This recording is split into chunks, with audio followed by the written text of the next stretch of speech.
জামাত ইসলামী ক্ষমতায় গেলে এমন দলীয়করণ করবে যার দৃষ্টান্ত বাংলাদেশের ইতিহাসে খুঁজে পাওয়া যাবে না বলে মন্তব্য করেছেন বিএনপির সিনিয়র যুগ্ম মহাসচিব ও প্রধানমন্ত্রীর রাজনৈতিক উপদেষ্টা রুহুল কবির রিজভী।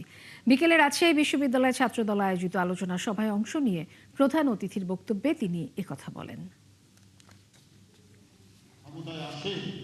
এরা যে দলীয়করণ করবে, বাংলাদেশের ইতিহাসে সকল দলীয়করণ একেবারে তার দৃষ্টান্ত ইতিহাসে পাওয়া যাবে না। গুপ্ত, এই গুপ্ত হচ্ছে এমন একটি রাজনৈতিক দল, এটা আমার ব্যক্তিগত মূল্যায়ন এবং আমাদের দলের সবাই বিশ্বাস করে, যাই রাজনীতি করুক তারা পশ্চাৎপদ রাজনীতি করে।